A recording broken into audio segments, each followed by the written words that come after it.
네, 안녕하세요. 한 주간 잘 지내셨죠? 미용연구방법론 오늘 수업 시작하겠습니다. 어느덧 학기말로 치닫고 있는데요. 우리 오늘 수업까지 듣고 다시 한번 논문 클리틱하는 거, 정리하는 거, 지난번에 제가 선생님들한테 피드백을 드렸죠. 그런 거에 주안점을 둬서 논문을 좀 정리하기 본인이 관심 있고 쉬운 거를 택하셔도 되고요. 오늘 논문 정리하는 거 다시 한번 여러분하고 공부하도록 하겠습니다. 그리고 또 여러분이 좀 어려워하는 논문을 논리적으로 서술하거나 기술하는 방법에 대한 그런 수업 내용 진행하도록 하겠습니다.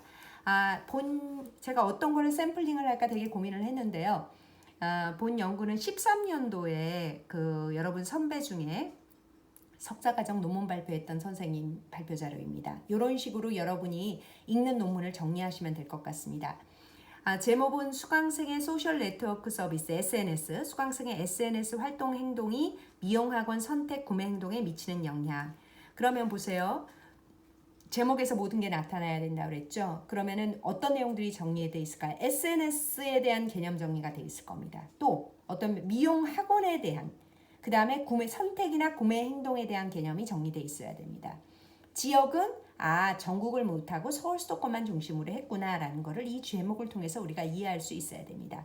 최근 들어서는 SNS와 관련된 논문이 많이 나왔는데요. 13년도만 해도요. 많지 않았습니다. 굉장히 좋은 주제, 안 한 주제지만 미용과 관련 있는 거를 택했고요. 미용 아카데미, 미용 학원에서 학습자를 마케팅을 할 때 굉장히 중요한 수단으로 SNS 활동이 영향을 미치고 있습니다. 왜냐하면 대상자들이 대부분 젊은 사람들이거나 청소년들이기 때문에 SNS 활동에 미용 학원을 선택하는 게 큰 영향을 미쳤죠. 어떻게 구성되어 있는지 보겠습니다. 목차는 서론, 그 다음에 이론적 배경, 그 다음에 연구 방법 절차, 결과 및 고찰, 그리고 결론 이렇게 구성되어 있습니다. 우리 전 시간에 배웠었죠. 그렇게 목차를 써주시면 되고요. 그 다음에 서론은 필요성과 목적으로 구성되어 있고 이론적 배경은 이론적 배경이 제가 아까 언급한 내용이 다 나왔나요? 그렇죠. SNS에 대한 개념 정의해줬고요. 미용학원의 개념이 뭔지, 그 다음에 구매 행동에 대한 개념이 뭔지 정리해줬습니다. 네, 변수, 키워드 3개를 잘 풀어줬네요. 이 안의 소제목들은 이 논문을 읽기 위해서 필요한 내용들로 구성되면 됩니다. 자, 그 다음에 연구 방법은 뭘 설명해줬냐면 누굴 대상으로 했는지, 방법은 어떻게 했는지, 측정하는 도구는 뭐였는지, 자료 분석 방법은 뭐였는지 했고요. 결과를 보면은 일반적 특성에 대해서 알려줬고요. 어느 정도 활용하는지 정도, 그 다음에 내가 사용한 측정 도구가 얼마나 신뢰하고 타당한 것인지에 대한 어필을 했습니다. 신뢰도와 타당도에 대한 얘기 했었죠. 뒤에 가서 한 번 더 설명할게요. 그 다음에 통계적 분석에 대해서 이제 뭐 여러 가지 점수, 평균치가 어떻다 이런 것들 나왔고요. 가설의 검증, 그럼 가설을 세웠군요. 예, 이럴 경우에 이럴 것이다. 저럴 경우에 저럴 것이다. 라는 가설을 세웠다는 겁니다. 그러니까 결과에서 내가 처음에 설정한 가설이 채택됐다. 기각됐다. 이런 결론을 내렸을 겁니다. 그리고 이제 결과에 따른 결론 및 재현이고요. 뒤에 참고문헌과 설문지가 들어가는 게 이제 논문의 목차로 되어 있습니다. 서론은 뭐라 그랬어요? 필요성 및 목적이라고 했죠. 자, 왜 필요하다고 했어요? SNS가 전통적 마케팅 기법에서 벗어나서 소비자에게 정보를 제공하는 새로운 마케팅 방식으로 도입되고 있다. 2010년 초반이니까요. 그래서 이 연구의 목적은 누가 미용학원을 선택하는 수강생이 SNS에 의해서 미용학원을 선택하는 얼마나 영향을 받는지, 영향을 받는다면 어떻게 해야 돼요? 미용학원 수강생 모집을 위해서는 SNS 마케팅에 옛날처럼 물론 구전 마케팅도 되겠죠. 그렇지만 신규 고객을, 학원이라는 건 신규 고객을 계속 유치해야 되는 거잖아요. 그렇기 때문에 그 신규 고객을 유치하기 위한 활동으로 SNS가 필요하다는 겁니다. 자, 이론적 배경 아까 얘기했죠. SNS에 대해서 설명해야 되고 미용학원에 대해서 설명해야 되고 구매 행동에 대해서 설명해야 된다고 했습니다. 미용학원 다 알고 있는 건데요. 당연히 다 알고 있죠. 그렇지만 그건 우리가 미용인이기 때문에 알고 있는 거고요. 학원이라는 개념은 논문을 보는 성인이라면 다 알고 있습니다. 그렇지만 다른 학원과 달리 미용학원은 특징이 있겠죠. 그런 것들을 SNS하고 어떻게 밀접한 관련이 있는지 관련성을 보여주는 이론적 배경에 대한 내용이 그런 패턴으로 실리면 됩니다. SNS 개념 정리해줬고요. 그 다음에 개념은 그런데 특성이 어떤 게 있는지 해줬습니다. 네. 지금은 여러분 다 알죠. SNS에 대해서. 그리고 SNS 유형을 봤습니다. 대표적인 SNS들. 최근엔 또 SNS가 뭐 페이스북에서 인스타 같은 걸로 옮겨가고 있고 이때는 인스타가 뜨지 않을 때였습니다. 12년도에 이런 거 넣어주면 좋죠. 12년도 인터넷 이용률이 78%. 그렇죠? 이게 13년도 논문이니까 그걸 기준으로 어디에 이런 배경들을 갖고 오는 거 아주 좋습니다. 미용 학원은 뭐냐? 학원은 원래 개념적으로는 이런 정리다 이거죠. 그러면 그 중에서 미용 학원은 학원의 정의에 기반하에 미용이란 직업에 대한 것들이 플러스되는 특히 지식과 기술력은 물론이고 자격증 취득을 위한 과정들이 주로 진행되는 곳이다. 우리나라 현재 사설미용 학원 수는 600여 개이고 수도권만 220개로 집중돼 있다. 이런 통계들 꼭 가져와야 된다고 얘기했죠. 이런 거 잘 들어가 있습니다. 그러니까 여러분이 이론적 배경을 이렇게 정리할 때도 주요한 내용들을 초점으로 정리하시면 돼요. 그거 다 가져올 수 없잖아요. 그래서 여러분 긴 글을 짧게 요약하는 게 굉장히 어렵습니다. 여러분 학교 다닐 때 어렸을 때 독후감 써보셨죠? 저도 기억이 나요. 그 두꺼운 책을 어떻게 몇 장으로 정리하라고 선생님이 그러시는 걸까? 이 중에서 어떤 거를 그냥 베껴서 빼낼 수도 없고 정말 난감하고 곤란했어요. 근데 전체를 보게 되면 전체를 이해하는 힘이 있는 사람은 이해하기 쉽습니다. 우리가 수다를 한번 생각해 보세요. 내가 어떤 사건이 있어요. 근데 그 사건이 굉장히 롱 스토리예요. 그런데 그걸 친구한테 전달할 때는 그 많은 시간의 과정을 다 설명할 수 없기 때문에 주요한 쟁점을 중심으로 그렇지만 그 친구가 내가 얘기하고 있는 사건의 흐름을 이해할 수 있도록 참 여러분 잘 정리해서 얘기하시죠. 그죠? 그건 뭐예요? 그 사건에 대한 정황적인 거나 이런 거를 여러분이 다 이해하고 있기 때문에 그런 겁니다. 그래서 이해를 하면 요약이 쉽기 때문에 우리가 요약을 잘했다는 거는 이해를 잘했다는 얘기입니다. 그럼 미용학원에 대해서 어떤 내용을 여러분이 요약할지를 한번 생각을 해보세요. 이런 건 왜 이런 얘기가 중요하냐면 지금 이 논문이 서울 수도권에서만 이루어졌잖아요. 의미가 있죠. 서울 수도권에 전체 학원의 거의 3분의 1이 집중되어 있기 때문에 예를 들어서요. 현재 우리나라의 사설미용 학원 수는 600여 개인데 서울 수도권 지역에 60개가 있다. 그러면 이 논문이 서울 수도권 60개 지역만 60개 곳을 한 것만으로 나중에 평가할 때 전국적으로 그렇다라고 결론을 내리기는 어려울 겁니다.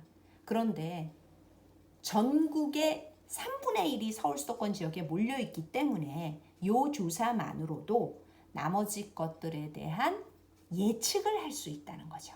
이해하셨죠? 네. 그래서 이런 게 필요하다는 겁니다. 그 다음에 소비자 구매 행동의 개념적 정의를 해줬습니다.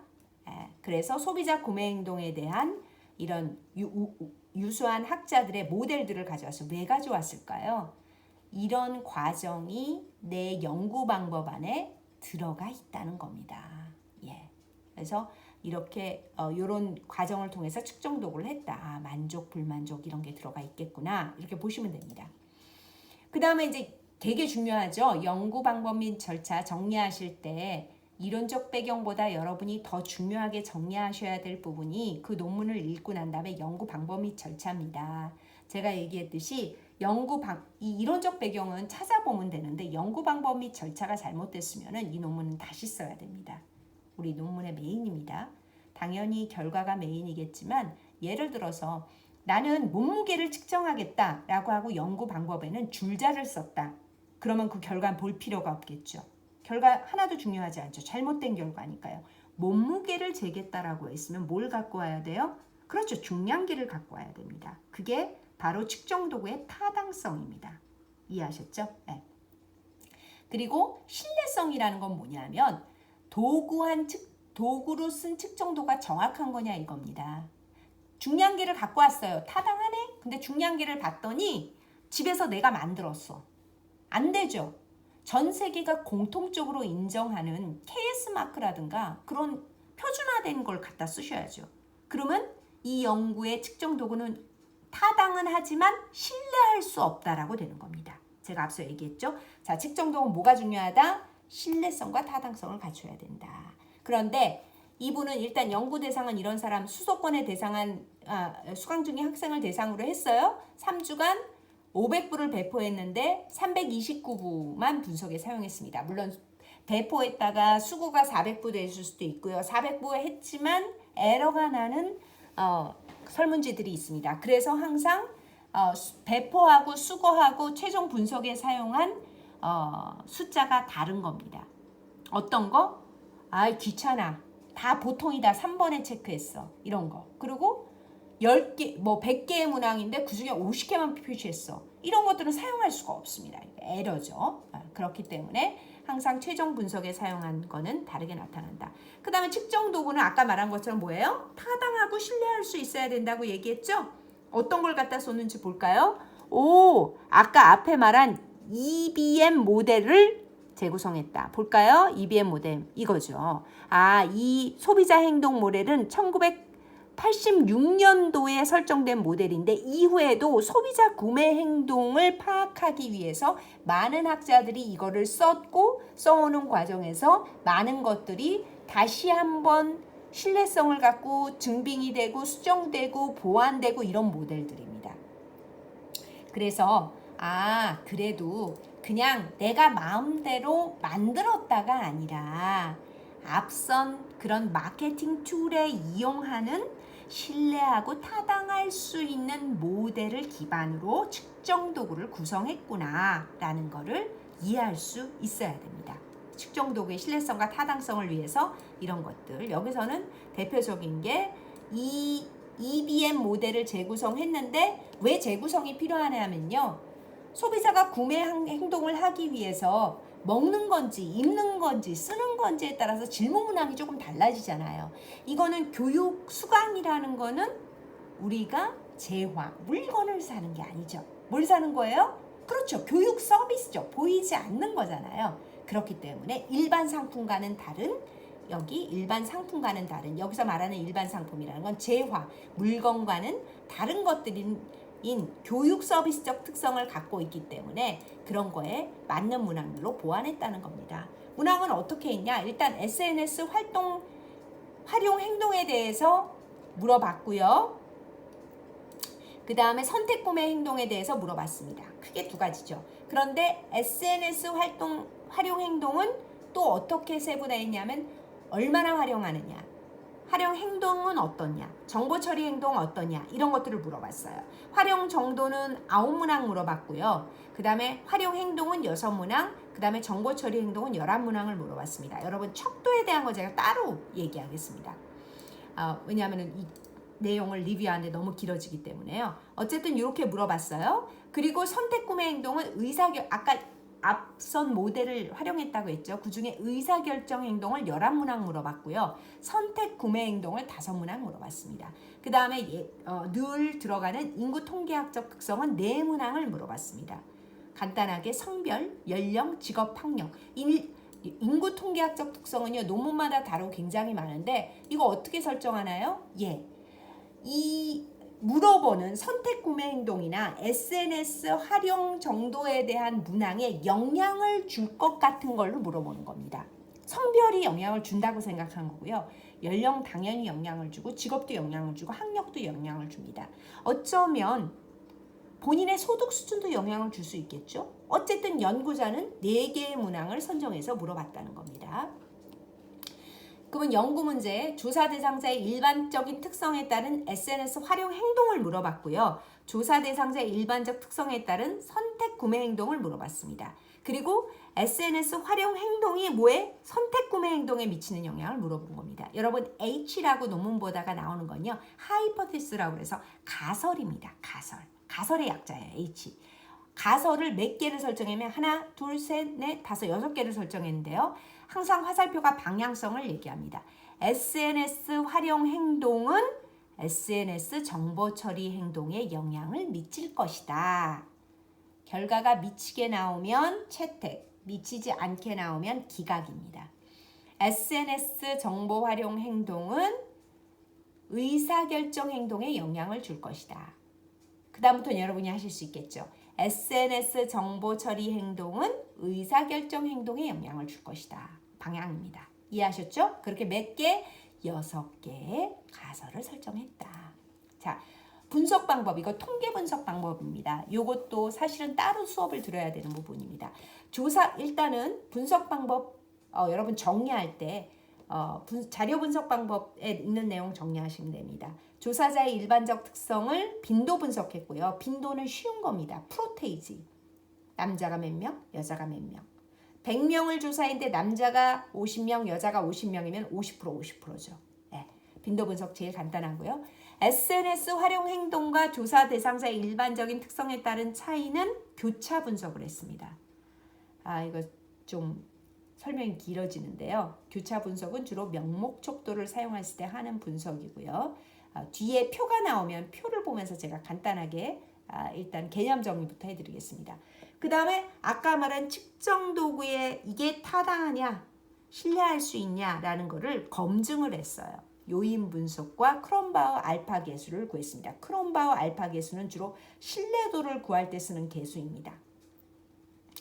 그 다음에 소셜 네트워크 SNS 활용 정도와 미용 학원 선택 부모의 행동에 대한 차이는 T-테스트와 T-테스트 용어기 때문에 T는 대문자 T로 쓰셔야 됩니다. 이렇게 표시하시면 됩니다.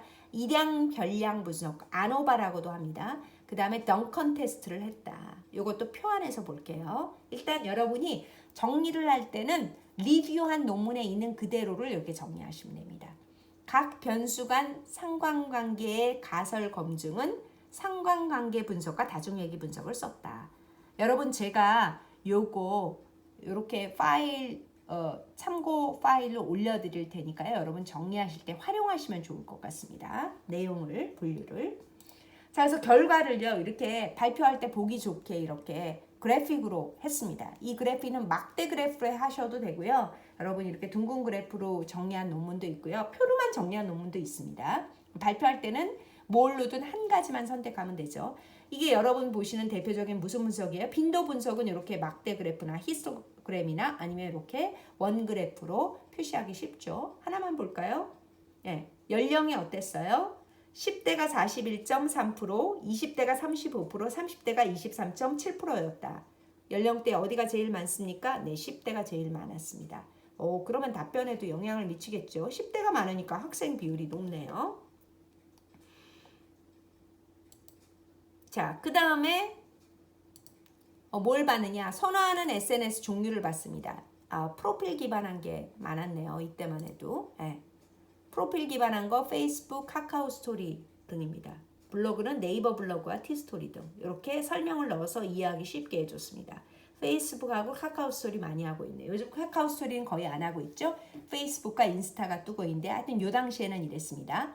어때요? 결과를 되게 도식화해서 보여주니까 여러분 이해가 쉽죠.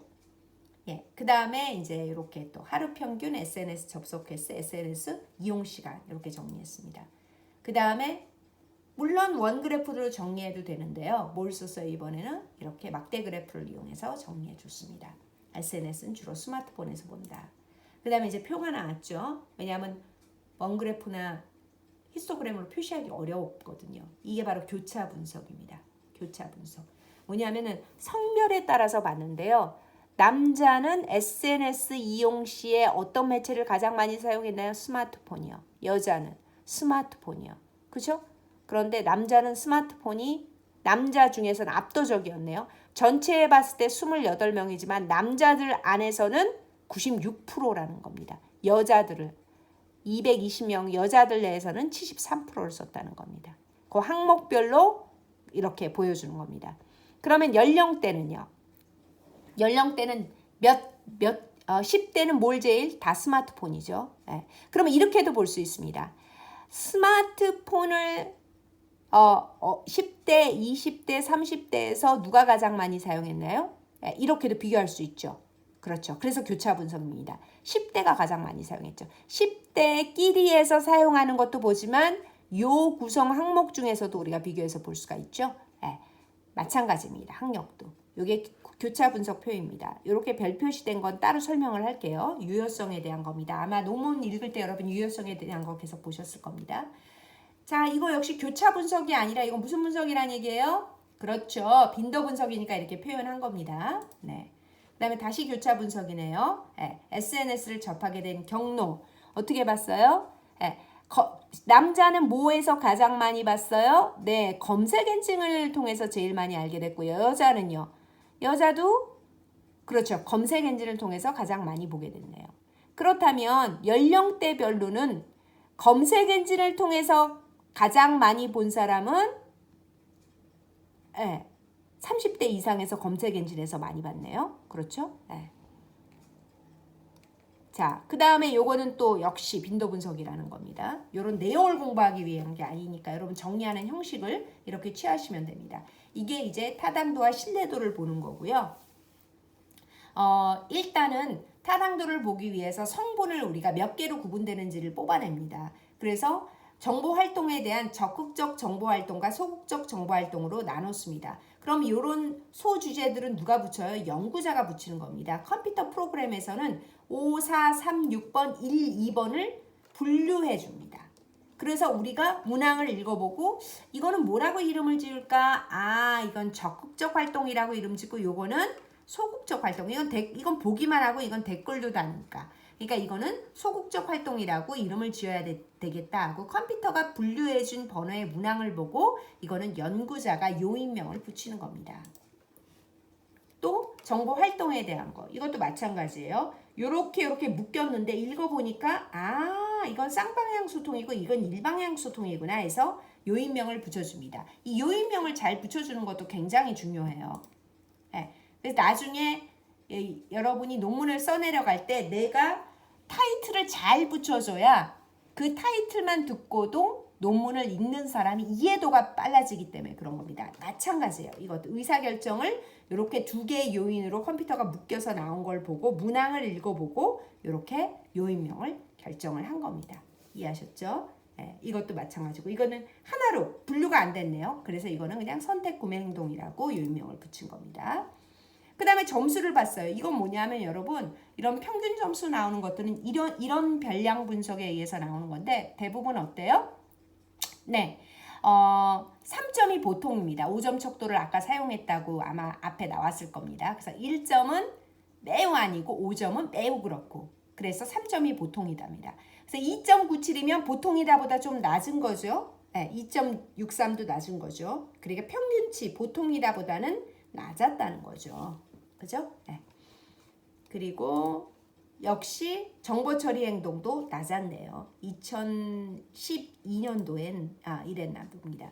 그래서 이제 아까 6개의 가설을 했었죠. 우리가 볼까요? 정보 활동은 정보 행동에 영향을 미친다. 그러면 채택입니다. 지금 6개가 다 영향을 미치는 것으로 나타났다. 플러스라는 거는요. 그래프로 봤을 때 X축이 올라가면 Y축도 올라간다. 서로 플러스의 영향을 미친다는 겁니다. 그럼 마이너스는 뭐냐면 X축이 올라갈 때 Y축은 내려간다. 반비례 그래프라는 겁니다. 그래서 반작용에 영향을 준다는 겁니다. 이거는 지금 예를 들어서 정보 활동 행동이 높아지면 선택 구매 행동도 높아진다는 걸 의미하고요. 만약에 이게 반비례 그래프로 나왔다면 정보 활용 행동이 높아지면 어떻다? 선택 구매 행동은 낮아진다. 이렇게 되는 겁니다. 이해하셨죠? 6개가 다 영향을 미친다고 나왔고요. 그거에 따른 결론 및 제어는 그렇기 때문에 앞에 얘기한 것 중에 프로필 기반이 높으니까 페이스북과 카카오북에 집중해야 된다. 그래야 효과가 있다. 그리고 스마트폰이기 때문에 스마트폰 어플리케이션 같은 거가 필요하다. 재현 잘 냈죠? 이거 12년도 기준이에요, 여러분. 검색 엔진을 통해서기 때문에 검색 엔진을 업로드하는 거를 잘해야 된다. 뭐 이런 거죠. 그리고 쌍방향 소통이 일방향 소통보다 높은 점수를 나타냈기 때문에 쌍방향 소통을 할 수 있는 매체를 선택하는 게 유리하다. 어쨌든 이 전체적인 걸 통해서 이런 게 필요하다라고 결론을 냈고 뒷부분에 참고문헌 다 정리할 필요 없습니다. 여러분은 정리 안 하셔도 되고요. 참고문헌까지는 그렇게 해서 여러분이 다음 논제를 선택하셔서 다음 수업 제가 게시된 일정까지 과제를 제출하시면 되겠습니다.